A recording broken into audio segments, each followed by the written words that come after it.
यार ये दुनिया कितनी अच्छी है ना। यकीन कर मैं एक चीज नोट की है। ਬੰਦਾ ਦਿਲ ਤੋਂ ਅੱਛਾ ਹੋਵੇ ਨਾ ਬੰਦੇ ਨਾਲ ਕਦੀ ਬੁਰਾ ਨਹੀਂ ਹੁੰਦਾ। ਇਹ ਪੈਸੇ ਪੈਸੇ ਜਿਹੜੀ ਚੀਜ਼ ਹੁੰਦੀ ਹੈ ਨਾ ਇਹ ਨਾਰਮਲ ਚੀਜ਼ਾਂ ਹੁੰਦੀਆਂ। ਹਮੇਸ਼ਾ ਬੰਦੇ ਦਾ ਜਿਹੜਾ ਕਿਰਦਾਰ ਹੁੰਦਾ ਨਾ ਉਹ ਬੰਦੇ ਨੂੰ ਉੱਤੇ ਲੈ ਕੇ ਜਾਂਦਾ। ਯਾਰ ਮੈਨੂੰ ਇੱਕ ਗੱਲ ਦੱਸ, ਜਦੋਂ ਅਸੀਂ ਕਿਸੇ ਕਾਕਰੋਚ ਨੂੰ ਮਾਰਦੇ ਹਾਂ ਤਾਂ ਅਸੀਂ ਹੀਰੋ ਕਹਿਲਾਉਂਦੇ ਹਾਂ, ਲੇਕਿਨ ਇੰਜ ਹੀ ਜਦੋਂ ਅਸੀਂ ਕਿਸੇ ਤਿਤਲੀ ਨੂੰ ਮਾਰਨੇ ਆ ਤੇ ਅਸੀਂ ਵਿਲਨ ਬਣ ਜਾਂਦੇ ਹਾਂ। ਕਿਉਂ ਇੰਜ ਕਿਉਂ ਹੁੰਦਾ ਹੈ?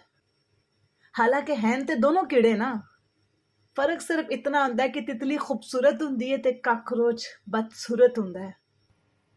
ਮਤਲਬ ਤੇਰੀ ਲੁੱਕ ਵੇਖ ਕੇ ਜਾਂ ਤੇ ਤੈਨੂੰ ਮਾਰ ਦਿੱਤਾ ਜਾਏਗਾ ਜਾਂ ਤੂੰ ਬਚ ਜਾਏਗਾ।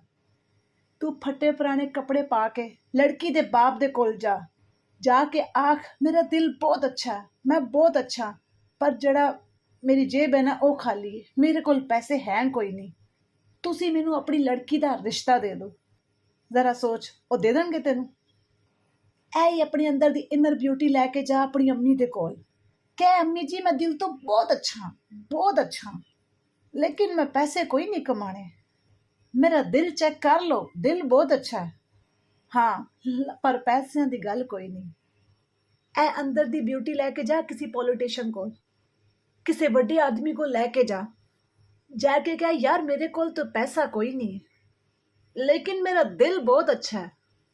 ਮੈਨੂੰ ਨਾ ਹੁਣ ਇੱਜ਼ਤ ਉਸ ਤਰੀਕੇ ਦੀ ਚਾਹੀਦੀ ਜਿਸ ਤਰੀਕੇ ਦੀ ਤੁਸੀਂ ਆਪਣੇ ਹਰ ਇੱਕ ਬੰਦੇ ਨੂੰ ਦਿੰਦੇ ਹੋ। ਜ਼ਰਾ ਸੋਚ ਕਿ ਤੈਨੂੰ ਇਸ ਤਰੀਕੇ ਦੀ ਉਹ ਇੱਜ਼ਤ ਦੇ ਪਾਣਗੇ? ਇਸ ਦੁਨੀਆ ਵਿੱਚ ਲੁੱਕ ਮੈਟਰ ਕਰਦੀ ਹੈ ਤੇ ਪੈਸਾ ਮੈਟਰ ਕਰਦਾ ਹੈ, ਤੇ ਜਿੰਨਾ ਜਲਦੀ ਹੋ ਸਕਦਾ ਹੈ ਇਹ ਚੀਜ਼ ਸਮਝ ਜਾ।